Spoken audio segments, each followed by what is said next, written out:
भक्तजनों को राधे राधे। जय श्री कृष्ण। संक्षिप्त गरुड़ पुराण अध्याय 166 वात व्याधि निदान। धन्वंतरी जी ने कहा, हे सुश्रुत, अब मैं आपको वात व्याधि निदान सुना रहा हूँ, आप उसे सुने। शरीर में विशेष रूप से सर्वथा अनर्थ और विघ्नों का एकमात्र कारण दिखाई देने वाला दुष्ट प्रकुपित पवन ही है। वह वायु ही विश्वकर्मा, विश्वात्मा, विश्वरूप, प्रजापति, स्रष्टा, धाता, विभु, विष्णु, सहर्ता, मृत्यु और अनंत रूप है। इसलिए उस वायु को सम रखने के लिए विशेष रूप से प्रयत्न करना चाहिए। उस वातवादी शरीर से संबद्ध कहे गए दोष विज्ञान में कर्म दो प्रकार का माना गया है। उनमें एक है प्राकृत कर्म और दूसरा है वैकृत कर्म। संक्षेप में प्रतिपादित दोष भेदों का विचार करके प्रत्येक कर्म के 5-5 दोष सिद्ध किए गए हैं। इनके वैकृत कर्म दोष प्रकृति के अपेक्षा शक्तिशाली और गतिमान होता है। अब यहाँ यथा विभाग लक्षण सहित उसके निदान को कहा जा रहा है। शरीर की धातुओं को छीड़ करने वाले द्रव्य पदार्थों के उपभोग तथा आचार विचार से क्रुद्ध वायु अत्यधिक सम रूप में प्रवाहमान नहीं रहता है। वह रक्त आदि के चारों स्तोत्रों से प्रवाहित होकर पुनः उनमें तज्जनित दोषों को परिपूर्ण कर देता है। उसके बाद उन दोषपूर्ण स्तोत्रों से निकलकर वह संक्षुब्ध वायु उसके मुख को विधिवत आच्छादित करके रोगी को शरीर में स्थूल, आनाहा, आंत्रकूजन, मलावरोध, स्वरभंग, दृष्टि भेद, पीठ तथा कटी प्रदेश में पीड़ादायक उपद्रवों को जन्म देता है। उसी के प्रभाव से रोगी के शरीर में अन्य ऐसे उपद्रवों को जन्म होता है जो कष्ट साध्य हैं। आमाशय में वात दोष होने पर वमन, श्वास, खांसी, विसूचिका, कंठावरोध तथा नाभि के ऊपर के भाग का अनेक व्याधि का जन्म होता है। कुपित वायु नेत्र, कान आदि इंद्रियों में विघ्न तथा त्वचा भाग में प्रविष्ट होकर पक्का फूटने वाले फोड़े और दुष्टता का कारण बन जाती है। रक्त में वायु के प्रविष्ट होने से रोगी को अत्यंत कष्टदायक पीड़ा होती है। श्वास तथा गले में जलन और स्वर भेद का रोग होता है। आंत के मध्य प्रदूषित वायु के पहुंचने पर विषम, अरुचि, कृष्णता और भ्रम के रोगी को उत्पत्ति होती है। मांस और मैदा में प्रकुपित हुआ वायु शरीर में ग्रंथि, कर्कशता, भारीपन, लाठी एवं मुष्टि प्रहार से होने वाली पीड़ा के समान पीड़ा उत्पन्न कर रोगी को अत्यधिक कष्ट देता है। अस्थियों में प्रविष्ट हुए संक्षुब्ध वायु से शक्ति तथा संधि स्थानों में रहने वाले अस्थियों के अंतर्गत तीव्र सूल उठने से रोगी को कष्ट होता है। मज्जागत कुपित वायु रोगी के अस्थियों में क्षरण एवं अनिद्रा उत्पन्न करता है, जिससे रोगी को पीड़ा होती है। शुक्रगत कुपित वायु वीर्य और गर्भ का शीघ्र पतन करता है अथवा वह विकृत हो जाता है। शिरागत वायु सिर में पीड़ा और रिक्तता का अनुभव कराता है। स्नायु स्थित क्रुद्ध वायु रोगी के शरीर में शोथ उत्पन्न कर देता है, जिसके कारण उसको अधिक कष्ट होता है। शरीर के संधि स्थानों में प्रवाहमान प्रकुपित वायु के कारण रोगी जल से परिपूर्ण, धृति, स्पर्श तथा सूक्ष्मता के उपद्रव से ग्रस्त हो जाता है। शरीर के समस्त अंगों में कुपित वायु के प्रविष्ट हो जाने पर पीड़ा, टूटन और स्फुरण दोष होता है। स्वप्न अवस्था में विकार होने से वायु स्तंभन, आक्षेपण, संधिभंग तथा कंपन का दोष प्राणी के शरीर में उत्पन्न कर देता है। जब क्रुद्ध वायु शरीर को संपूर्ण धमनियों में बारंबार प्रवाहित होने लगता है तो इस समय शरीर के अंग विक्षिप्त हो उठते हैं। उस व्याधि को आक्षेपण नाम से कहा गया है। जब नीचे से तारित वायु कुपित होकर ऊपर चढ़ता है और फिर ऊर्ध्वा की ओर प्रवाहित होने लगता है, तब वह रोगी के हृदय को पीड़ित कर सिर और मस्तिष्क के अस्थि में पीड़ा उत्पन्न कर देता है। वह चारों ओर से शरीर पर प्रहार करता है, जिससे शरीर विक्षिप्त हो उठता है। वह हनु और मुख की शक्ति के भी छीड़ करके रोगी को व्यथित करने का प्रयास करता है। रोगी बड़े कष्ट से श्वास लेता और उसका परित्याग करता है। उसके दोनों नेत्र बंद होने लगते हैं, कंठ से कबूतर के समान ध्वनि होने लगती है और रोगी ज्ञान शून्य होने लगता है। चिकित्सा क्षेत्र में इसका नाम उपंत्रक रोग है। हृदय में स्थित दोषपूर्ण वायु के द्वारा प्रेरित वह रोग जब रोगी के वाम नासिका के क्षेत्र में जाकर आश्रय लेता है तब उसके कारण रोगी बार बार अस्वस्थता और बार बार अस्वस्थता का अनुभव करता है। अभिघातजन्य वात व्याधि अपटानक रोग अत्यंत दुष्चिकित्सा है।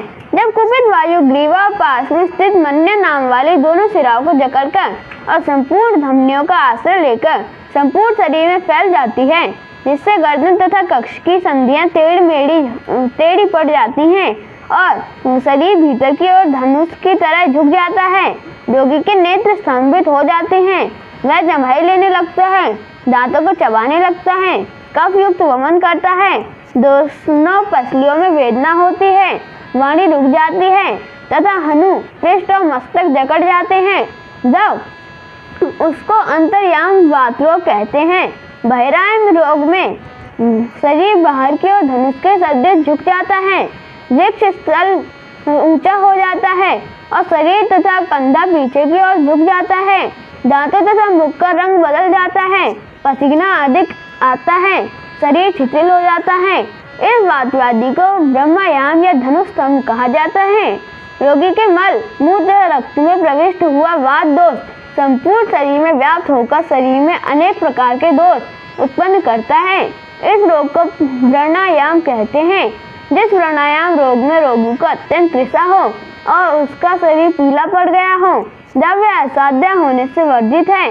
सभी प्रकार के आक्षेपक रोगों में वायु का वेग शांत हो जाने पर रोगी स्वस्थ हो जाता है। जीवा को अत्यधिक रगड़ने और उष्ण भोजन करने से हनु अर्थात थोड़ी में स्थित वायु कुपित होकर हनु भाग में स्तंभन दोष उत्पन्न करके रोगी को खोल देता है अथवा बंद कर देता है। इसी को वात व्याधि में हनु स्तंभ व्याधि कहते हैं। इसके कारण रोगी को खाने चबाने तथा बोलने में अधिक कठिनाई होती है। कुपित वायु विभाग वाहिनी सिरा में स्थित होकर जीवा को स्तंभित कर देता है। यह जिह्वा स्तंभ नामक वात व्याधि का भेद माना गया है। इसके दुष्प्रभाव से रोगी के मुख में खाने पीने तथा बोलने चलने की सामर्थ्य नहीं रह जाती। सिर के द्वारा भार उठोने, अत्यंत हंसने और बोलने, ऊबड़ खाबड़ स्थान पर सोने तथा कठोर पदार्थों को चबाने से वायु विकार युक्त होकर शरीर में बढ़ता है और ऊर्ध्व भाग में पहुंचकर आश्रित हो जाता है। इससे रोगी के मुख टेढ़ा हो जाता है, वह ऊंचे स्वर में अट्टहास करता है तथा किसी और अपने नेत्रों को एकटक लगाकर ध्यान मग्न होकर रहता है। इसके बाद उसी दूसरे रोगी को वाक शक्ति शिथिल पड़ जाती है, नेत्रों में स्तब्धता छा जाती है, दांत किटकिटाते हैं, स्वरभंग हो जाता है, बहरापन तथा अंधता का दोष आ जाता है। इन दोषों के अतिरिक्त गंध की अज्ञानता से स्मृति ध्वंस, भय, श्वास, थूक, पार्श्वभेद, एक नेत्र की शक्ति का ह्रास, दाढ़ के ऊर्ध्व भाग में, शरीर के आधे भाग में या नीचे के भाग में प्रबल वेदना होती है। कुछ लोग इसे आच्छादित और कुछ एकांग दोष कहते हैं। जब एक प्रकुपित वायु रक्त का आश्रय लेकर मूर्धा में स्थित सिराओं को रुक्ष, सूर्ययुक्त और कृष्ण वर्ण का कर देता है, तब उसे शिरोग्रह दोष कहते हैं और यह असाध्य है। जब प्रकुपित वायु शरीर को अपने अधिकार में करके उसमें निहित सिराओं तथा स्नायु तंत्रिकाओं का अपने अधिकार में कर लेता है और उनमें अवरोध उत्पन्न करके यह रोग के शरीर के एक पक्ष अथवा अन्य किसी विशेष भाग पर प्रहार करता है, जिससे वह भाग चेतना शून्य अथवा आक्रमण्य हो जाता है। तब उस दोष को लोग पक्षाघात कहते हैं। कुछ लोगों ने तो उसको एकांग या अर्धांग रोग और कुछ अन्य लोगों ने कक्ष व्याधि के नाम से स्वीकार किया है। परंतु संपूर्ण शरीर में प्रकुपित वायु का आश्रय होने पर सर्वांग रोध और जकरण नामक रोग होता है, जो पार्श्वाघात रोग केवल वात के कारण होता है। वह अत्यंत कष्ट साध्य है। जब वह वात रोग पित्तादि अन्य दोषों के संयोग से होता है, तब कष्ट साध्य तथा वात रोग धातुओं के क्षय हो जाने से होता है। वह असाध्य होने से वर्ज्य है। कफ से युक्त वात जब आमाशय में अवरुद्ध हो जाता है, तब उस समय रोगी के शरीर को वह जकड़ देता है। उसके कारण रोगी का शरीर डंडे के समान सीधा हो जाता है, इसलिए इसके दंड्योपात्तान का कहा जाता है। यह संपूर्ण दोषों से संबित होने पर निश्चित ही असाध्य बन जाता है। स्कंद प्रदेश के मूल भाग से उठा हुआ प्रकपित वायु इसकी शिराओं को संकुचित करके बाहुओं के स्पंदन शक्ति को नष्ट कर देता है। इसे आप बाहु रोग कहते हैं। भुजाओं के पृष्ठ भाग से होकर प्रत्येक अंगुली के तल प्रदेश तक जो एक मोटी नाड़ी जाती है उसका नाम कंडरा है। उसमें कुपित हुआ वात उसके कर्म सामर्थ्य को समाप्त कर देता है। उसको विसूची कहा जाता है। रोगी के कटी प्रदेश में रहने वाला वायु जब जंघा प्रदेश तक जाता है तो अपनी उस मोटी कंडरा नाड़ी को आच्छादित कर देता है, अर्थात उसे जकड़ता है। इससे रोगी लंगड़ा हो जाता है। जब दोनों जंघाओं की नसों को जकड़कर दोनों पैर की कंडरा आच्छादित हो जाती हैं, तब उस रोग को पंगु कहा जाता है। जब रोगी चलने में कांपने लगता है और खंचन पक्षी की भांति लंगड़ाते हुए चलता है, उसके संधि बंधन शिथिल पड़ जाते हैं, तो उस दोष को कलांक्षयम नामक रोग मानना चाहिए। जीर्ण या अजीर्ण अवस्था में शीतल उष्ण द्रव पदार्थ, शुष्क गुरु, स्निग्ध भोज्य पदार्थ का सेवन, अधिक परिश्रम, संक्षोभ, शैथिल्य तथा अधिक जागरण करने से वात, कफ युक्त मेद अत्यधिक मात्रा में संचित होकर पित्त का पराभव करके शरीर को परिव्याप्त कर लेता है। अतः श्लेष्म के द्वारा जंघा प्रदेश की हड्डियों के दोष सम्मिलित होने पर संबंध रोग उन्हें ग्रसित करता है। उस समय शीतवात दोष के प्रभाव से जंघाओं की हड्डी शिथिल पड़ जाती है। उस दोष के प्रभाव के कारण रोगी का वह अंग श्याम वर्ण हो जाता है, उसमें जो जड़ता आ जाती है। रोगी तंद्रा, मूर्छा, अरुचि और ज्वर के उपद्रव से ग्रस्त हो उठता है। इस रोग को उरुस्तव कहते हैं।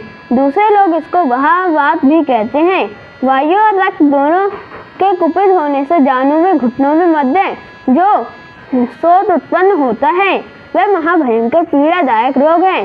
इसमें शोथ सियार के सिर के समान स्थूल माना गया है, इसलिए इसको क्रोश के नाम से कहा जाता है।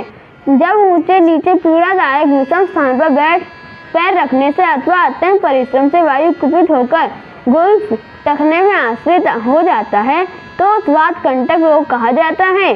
जब पार्श्वी भाग के संमुख अंगुलियों के सिराओं को प्रकुपित वायु पीड़ा उत्पन्न करते हुए पांवों की गमन शक्ति नष्ट कर देती है, तब उसे ग्रीष्म रोग कहते हैं। कफ और वायु के प्रकुपित होने से जब दोनों पैर झुंझुनाने लगते हैं और शून्य भी हो जाते हैं, तब उस दोष को पादहर्ष कहा गया है। पित्त तथा रक्त से संचरित वात प्राणी के दोनों पैरों में दहा उत्पन्न कर देता है। विशेष रूप से वैसी अवस्था अधिक चलने से ही आती है। वात दोष में इस दोष भेद को पादहा नाम से संबोधित किया गया है।